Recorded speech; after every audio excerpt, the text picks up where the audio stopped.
皆さん元気ですか？今日は日本文化について話したいと思います。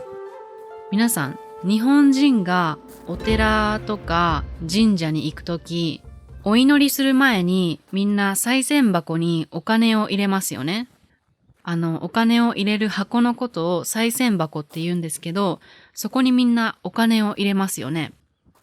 で、日本人がここに何円入れるか知ってますか？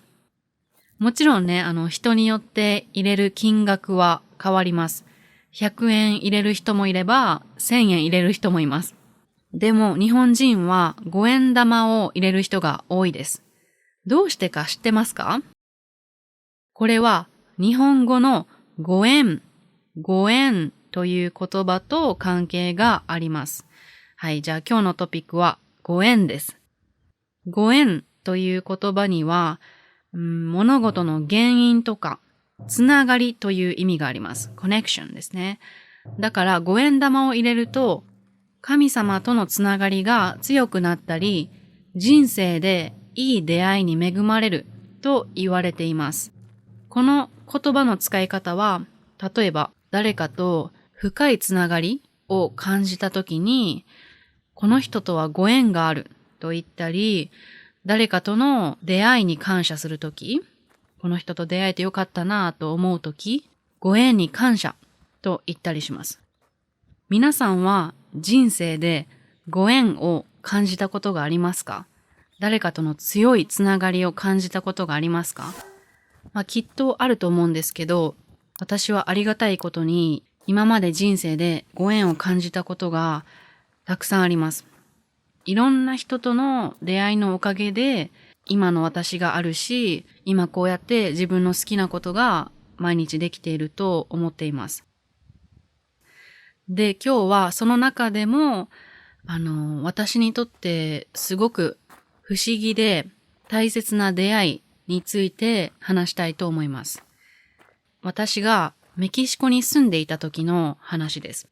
2017年から2018年までメキシコに住んでいたんですけど、多分メキシコに行ってまだ1ヶ月ぐらいしか経ってなかったと思います。で、そのメキシコでジムに通ってたんですね。で、そのジムでズンバの教室があって今考えたら面白いんですけど、ダンスもできないのにズンバの教室に通ってたんですよ。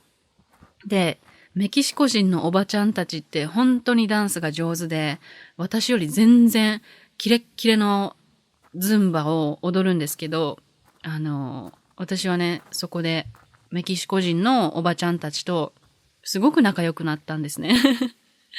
一緒にズンバを朝から踊って、その後仕事に行ってたんですけど、そのズンバの教室でたくさん友達ができたんですけど、その中の一人にアンヘリカっていうすごく明るくて優しい人がいました。で、その人がいきなり、ミク、こっちに来て、紹介したい人がいるって言ってくれたから行ったんですね。で、ある人を紹介してくれました。で、その人が私がすごくご縁を感じてる人なんですけど、ソルっていう50代の女の人です。で、ソルが自己紹介をしてくれた時に、めっちゃ本当に不思議なんですけど、その人が一瞬光ってるように見えたんですね。嘘じゃなくて。なんかすごくキラキラしてて、すごくあったかいエネルギーを感じたんですね。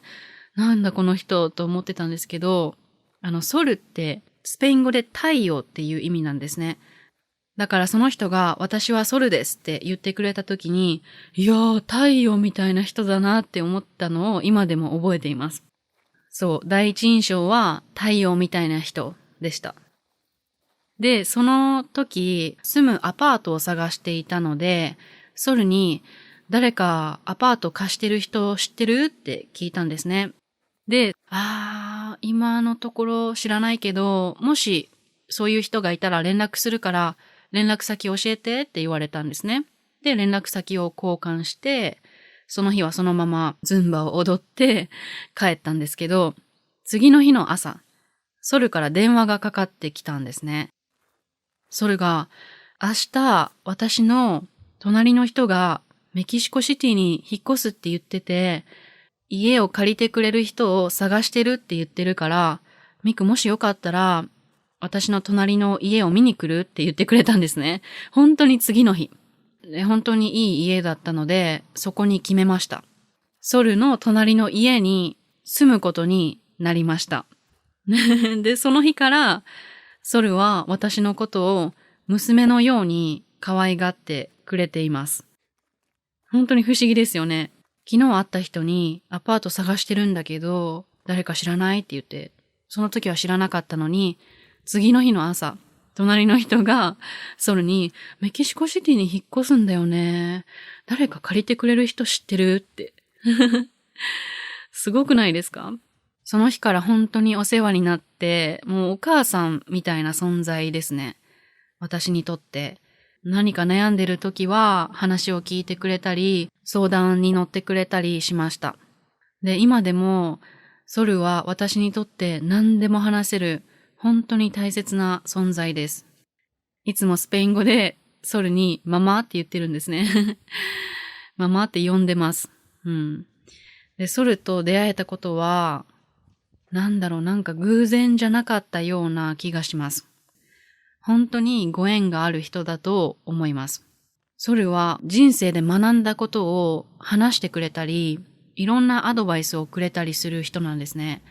だからこの出会いに本当に感謝しています。このご縁、人とのつながりは本当に大切だと思います。で、この人とのつながりを大切にしたら、本当に豊かな人生になると思います。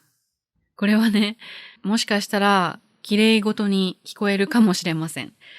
でも、物とかお金とか何か物質的なものじゃなくて、人とのつながりが私たちの人生を豊かにしてくれると思います。だからこれからも出会う人とのご縁を大切にしていきたいなと思います。で、人だけじゃなくて、いろんな機会もご縁だと思います。なんかこういうことをやってみないって誰かに言われたり、こういうイベントに参加してみないって言われたりとかするときも、自分が行きたいとか挑戦してみたいと思ったら、どんどん挑戦していこうと思っています。皆さんもきっと、この人に出会っていなかったら、今の自分はないと感じたことがあると思います。皆さんのお父さんお母さんかもしれないし、私みたいに外国で出会った大切な人かもしれません。でも、きっとそういう人がいると思います。このポッドキャストを聞いた後、ぜひその人に電話をするか、メッセージを送って、感謝の気持ちを伝えてみてください。私もそうします。私もこの録音が終わったら、ソルに電話してみます。今日もちょっとたくさん喋ってしまったんですけど、ご縁についてと私にとって大切だった出会いについて話しました。よかったと思った人は登録するのを忘れないでね。Don't forget to subscribe. And if you like to improve your Japanese fast and effectively, please check out my course. Now you can listen to a few sample audios for free on my website, so you can check it out and see how it works. The link is in the description box. じゃあまたね。